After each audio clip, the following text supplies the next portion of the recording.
This is not my own story, but one an old roommate of mine relayed to me.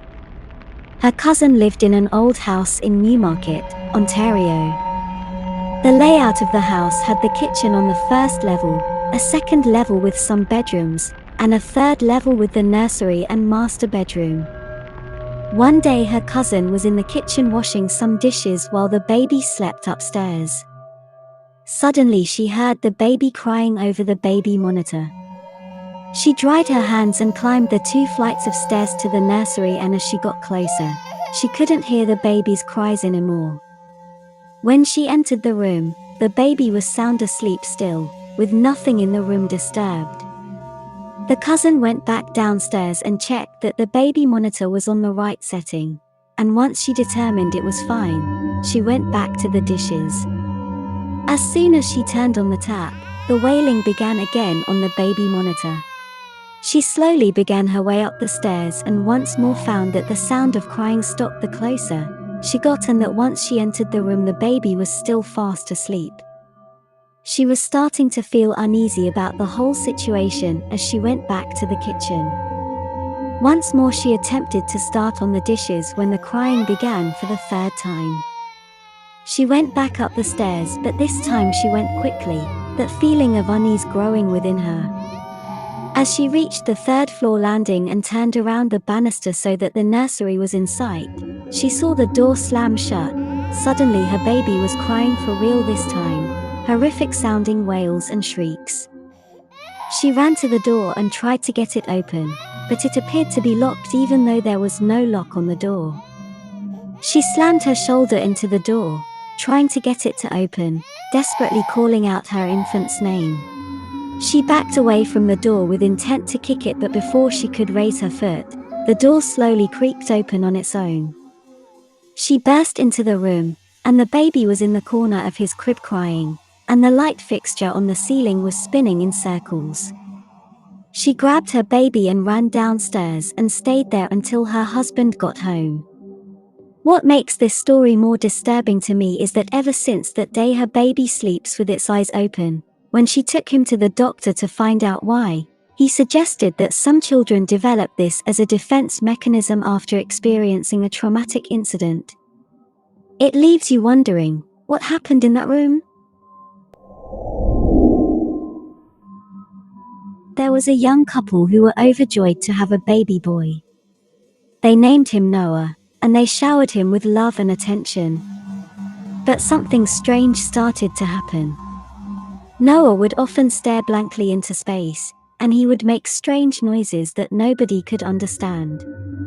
The couple tried to brush it off as colic, but they couldn't shake the feeling that something was wrong.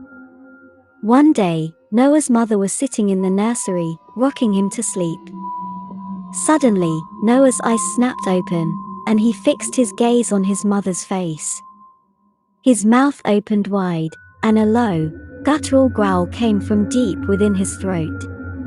The mother was horrified, and she quickly scooped up Noah and fled from the nursery.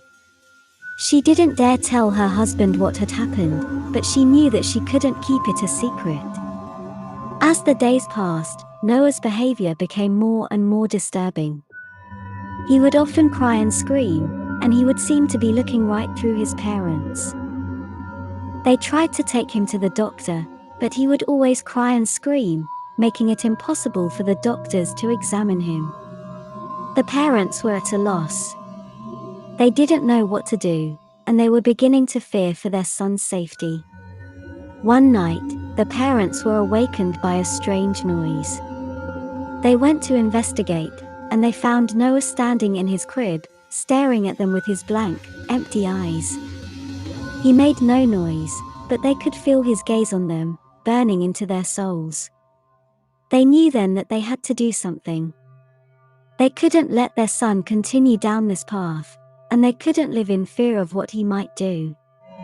So, they made the difficult decision to lock Noah away in a mental institution, where he could receive the care and treatment he needed.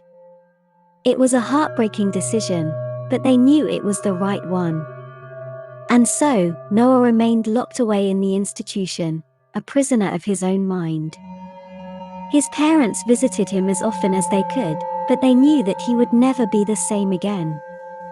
The parents grieved for their son, and they wondered what had happened to the happy, healthy baby they had once known.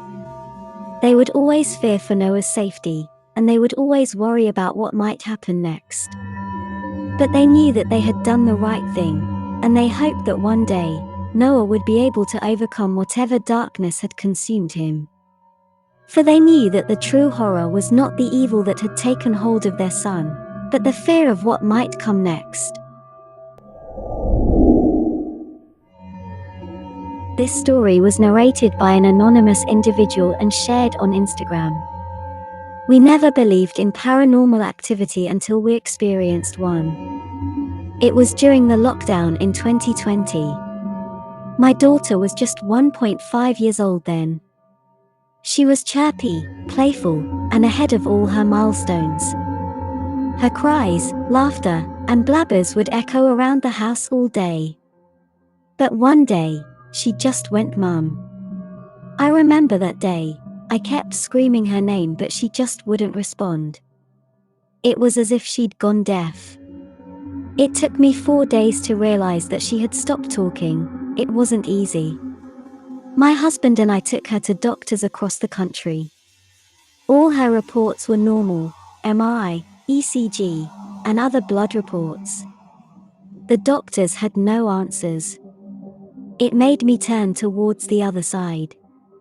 My friends helped me get in touch with spiritual teachers, astrologers, tarot readers. The list was never ending. People suggested multiple home remedies. We ended up spending hundreds of thousands. But in the end, all we were told was, it's black magic done by a female relative. Someone suggested I remove her evil eye. I wasn't sure initially, but once when she woke up in the middle of the night and slapped me, I knew I could go to any extent to save her. I was asked to burn multiple things on a gas stove. I did. Trust me, I am not lying when I say this, but when the things were burning, we saw the items turn into the shape of a tall man with crooked legs, long ears, white teeth. It still gives me jitters. It's been 3.5 years since that incident. We did whatever we could to save our daughter. Sometimes, she would just look into one corner and cry bitterly.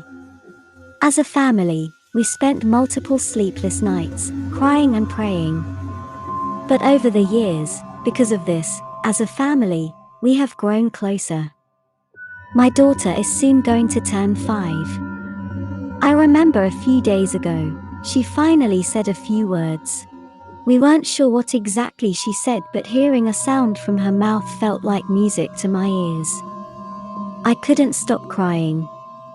It's a cause for celebration. Why wouldn't it be? To me, it feels like my daughter has gotten a second chance at life. It's a sigh of relief for us. All we want is for our daughter to be herself and have a normal childhood. That's it.